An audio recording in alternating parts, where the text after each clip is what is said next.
بسم اللہ الرحمن الرحیم۔ میر مظہر علی مکسی گوادر اقرا ایسوسی ایٹ کے اسٹوڈیو میں آپ کو خوش آمدید کہتا ہوں۔ آج ایک بہت اہم دینی مسئلہ لے کے ہم پہنچے ہیں، کیونکہ گوادر میں 20 سال سے پورے پاکستان کے دلال، بروکر، نوسر باز لوگوں سے فراڈ کر رہے ہیں، کیونکہ گوادر جتنا اپنی ڈیپ سی پورٹ کی وجہ سے شہرت اس کی اتنی مشہوری نہیں ہے جتنا کہ گوادر فراڈ دھوکے کی وجہ سے زیادہ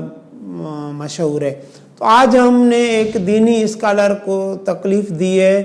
دینی اسکالر ہیں مفتی عبدالقادر ہزاروی۔ ان کا جو تعلق ہے دارالاسلام قمر الاسلام، یہ کراچی سے تعلق ہے، ایک بڑا ادارہ ہے، اس نے لاکھوں کی تعداد میں اپنے شاگرد پیدا کیے ہیں۔ السلام علیکم۔ وعلیکم السلام ورحمۃ اللہ۔ مفتی صاحب آپ خیریت سے ہیں؟ طبیعت ٹھیک ہے؟ مالک کا احسان ہے، اللہ کا کرم ہے، آپ سنیں ٹھیک۔ آج ہم آپ سے ایک دینی مسئلہ کے لیے زحمت دی ہے کہ گوادر میں الحمدللہ ہماری کمپنی کیونکہ 20 سال سے کام کرتی ہے، اور 20 سال سے ہم گوادر کے جو ہے دھوکے، فراڈ، نشیب سنتے آتے تھے، مگر کیونکہ ابھی یہ ایک جو ہے بالکل حد سے بڑھ گیا، اور ہماری ضمیر نے بھی ملامت اب ہمیں بھی کر رہا ہے کہ آپ نے یہ آواز تو 20 سال پہلے اٹھانا تھا، مگر ابھی یہ کرنا چاہیے۔ تو ہم نے ابھی ایک اپنے یوٹیوب چینلوں کے ذریعے نیب بلوچستان میں بھی درخواست دی ہے، ایک تاجر کراچی کا سونا رہا ہے، اس کے ساتھ بھی فراڈ ہوا ہے۔ تو کچھ پنجاب سے گئے ہوئے لوگ، کچھ لکی مروت سے گئے ہوئے لوگ، کچھ بنو سے یا کراچی سے لوگ، یا جو ہے ممن ایجنسی فرنٹیئر سے گئے ہوئے، پنجاب کے گلی گلی سے بھاگے ہوئے لوگ، چور چکارا، اسٹریٹ کرمنل، وہاں اپنے گاؤں بھی جاتے نہیں ہیں، وہاں گوادر جا کے اب سوشل میڈیا کا زمانہ ہے، یہ شیشے والے موبائل کے ذریعے پورے لوگوں سے کلائنٹوں کو پھنساتے ہیں، ان کو دھوکہ کرتے ہیں۔ زمین ہوتی نہیں ہے وہاں، ان کو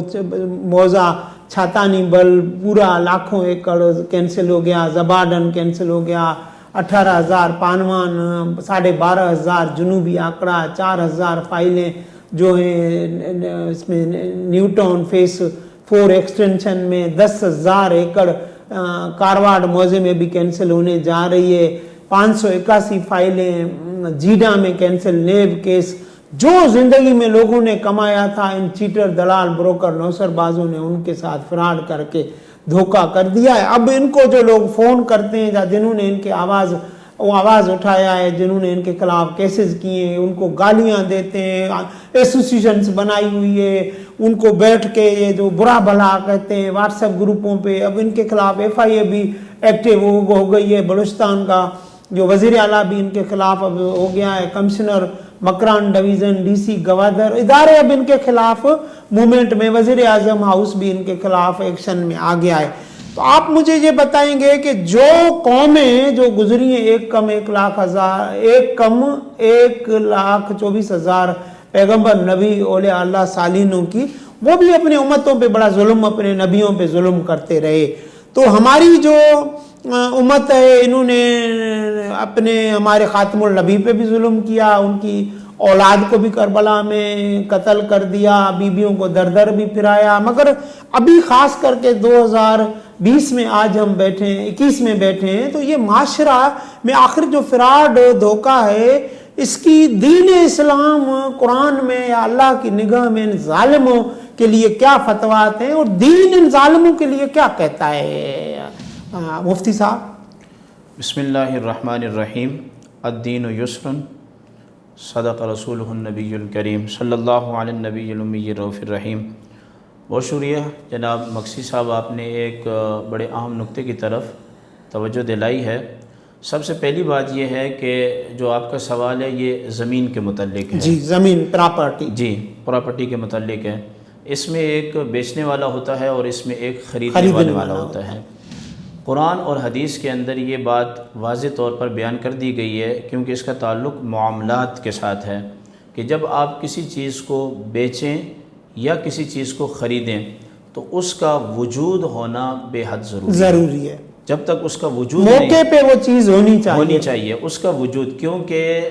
خرید و فروخت تجارت کا جو رکن ہے نا، وہ ہے چیز کا وجود، اور اس کے بعد پھر رکن آ جاتا ہے ایجاب اور قبول، یعنی کہ بیچنے والے کا اور خریدنے والے کا راضی ہونا۔ اچھا قاری صاحب، مفتی صاحب معاف فرمانا، یہاں میں آپ کے اس میں اضافہ کروں، یہ اتنے نوسر باز ہیں، ان کے ساتھ ایک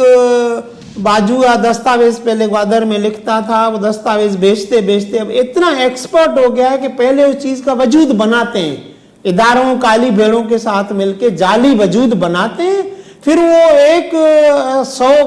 گز ہے تو اس کو 1000 گز بیچ کے 100 لوگوں کو بیچتے ہیں، یہ اس کا وجود بھی بناتے ہیں، اتنے نوسر باز ہیں۔ جی میں یہی کہہ رہا ہوں، اصل میں اس میں خرابی کہاں سے ہو رہی ہے کہ جو خریدنے والا شخص ہے وہ جسے خرید رہا ہے اسے اپنی آنکھوں سے دیکھتا نہیں، اور چھان بین بھی نہیں کرتا، تحقیقات نہیں کرتے،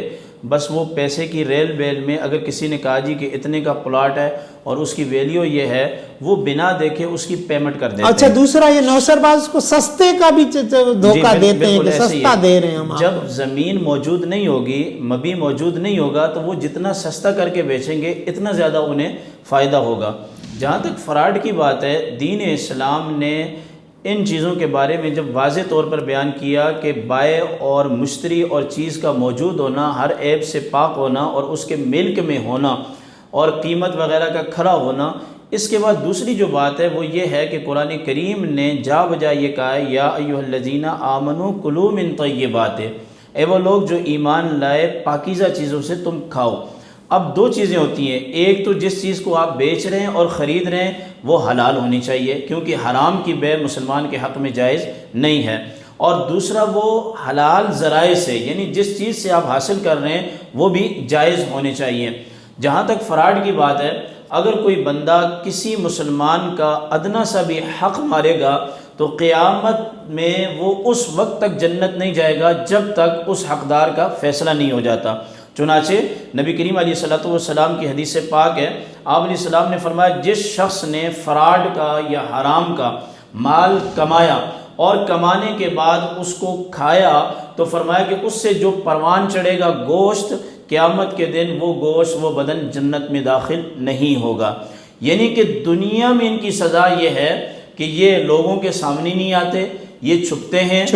اپنے گھروں سے، یہ غائب رہتے ہیں، یعنی یہ اللہ کا بہت بڑا عذاب ہے کہ بندہ اپنے گھر میں موجود نہ ہو، اپنے دوستوں میں موجود نہ ہو، اپنے رشتہ داروں میں موجود نہ ہو، یہاں تو یہ خریدار سے چھپ جائیں گے، قیامت کے دن اللہ سے یہ چھپ نہیں سکیں گے، اور اللہ کو معلوم ہوگا، اللہ تعالیٰ انہیں جنت میں داخل نہیں ہونے دے گا۔ اور دوسری بات یہ ہے کہ نبی کریم علیہ السلام نے ارشاد فرمایا کہ جس شخص کے پاس حرام کا مال ہوتا ہے نہ اس کا صدقہ قبول ہے نہ اس کی زکوٰۃ قبول ہے، اور جو کپڑا پہن کر وہ نماز پڑھے گا اس کی نماز بھی قابل قبول نہیں، اور یہاں تک بھی آیا کہ جس کے پیٹ کے اندر حرام کا لقمہ جائے گا اللہ تعالیٰ اس کی کسی عبادت کو قبول نہیں کرے گا۔ عبادت کو نہ قبول کرنا، اس کا مقصد اور مطلب یہ بنتا ہے کہ وہ شخص اللہ کی رحمت اور اللہ کے فضل سے دور ہو گیا۔ جب بندہ اللہ کی رحمت اور فضل سے دور ہو جاتا ہے، دنیا اور آخرت دونوں کے اندر ان پر مسکینیت، ذلت اور پھٹکار مار دی جاتی ہے۔ دنیا میں اسے کوئی اپنانے کو تیار نہیں ہوگا، اور قیامت کے دن جنت اسے اپنے اندر لینے کو تیار نہیں ہوگی۔ بلکہ میں یہاں تک آپ کو بتاؤں کہ ہم حقوق اللہ میں تو بہت زیادہ مستعد بھی ہوتے ہیں، اور اس میں ہم اطمینان کے ساتھ چیزیں کرتے ہیں، نماز، روزہ، حج، لیکن ہمیں یہ معلوم ہونا چاہیے کہ جس طرح ہمیں حقوق اللہ کے بارے میں قرآن اور حدیث کے اندر بیان کیا گیا ہے، اسی طرح حقوق العباد میں زیادہ بیان کیا گیا ہے۔ مفتی صاحب قطع کلامی معاف، یہ میں جملہ پورا کر لوں، یاد رکھ لیجئے گا کہ جب ہم اللہ کے حق میں کوئی کوتاہی کریں گے اللہ کریم ہے وہ معاف کر دے گا، لیکن بندے کبھی معاف نہیں کریں گے، یہاں تک کہ اگر شہید نے بھی کسی کا مال لیا ہوگا، قیامت کے دن جب تک اس کا حساب نہیں ہوگا، جس کو اللہ تعالیٰ گردن کٹتے وقت اپنا دیدار نصیب کرتا ہے، اس سے بھی قیامت کے دن جس کا اس نے حق لیا ہوگا حق دلا کر اسے جنت عطا فرمائے گا۔ مفتی صاحب میں آپ سے ایک آخری سوال کروں گا، اور ٹائم کی کمی ہے، تو یہ جو بدبخت لوگوں کا گروہ ہے جو فراڈیوں کا، کیا ان کے لیے آپ ہدایت کی دعا کریں گے یا ان کو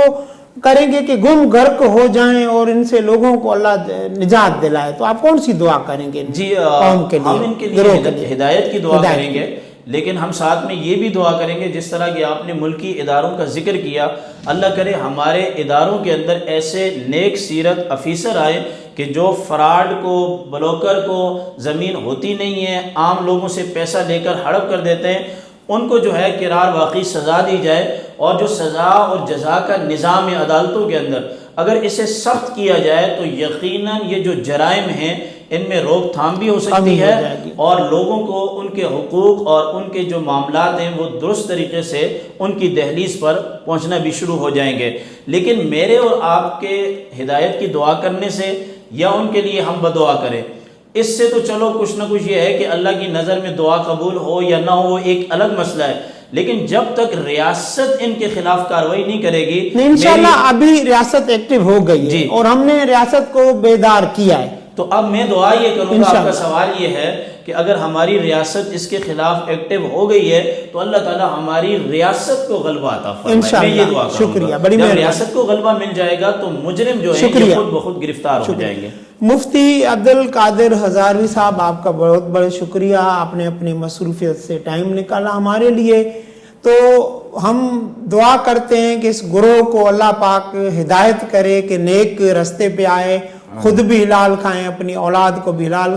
کھلائیں، اور یہ جو گوادر ایک ملک کا نیشنل ایشو ہے اس کا بھی یہ خیال رکھیں کہ دنیا میں اس کو بدنامی سے بچائیں۔ تو ہماری کمپنی 18 گھنٹے آن لائن لوگوں کو فری سروس دیتی ہے، فری مشورہ دیتی ہے۔ ہماری گوادر میں جاوید کامپلیکس ایئرپورٹ روڈ پر دفتر ہے۔ ہیڈ آفس ہمارا جو ہے کراچی میں، جس میں ہمارا اسٹوڈیو بھی قائم ہے، عبداللہ شاہ غازی روڈ کلفٹن پر ہے۔ لاہور میں defence Y block first floor گول کمرشل مارکیٹ میں دفتر ہے۔ اسلام آباد میں کراچی کمپنی میں ہمارا دفتر ہے۔ لنڈن، امریکہ، کینیڈا، آسٹریلیا میں ہماری دفاتر ہیں۔ ہماری ویڈیو شروع سے آخر تک دیکھیں۔ اگر ہمارا یہ کلپ پسند آئے تو اس کو واٹس ایپ گروپوں کے ذریعے آگے شیئر کریں کہ لوگوں میں گوادر میں دھوکہ فراڈ بچنے کی اویرنیس آئے۔ اللہ حافظ۔ زندگی رہی تو دوبارہ ملاقات کریں گے۔ اللہ حافظ۔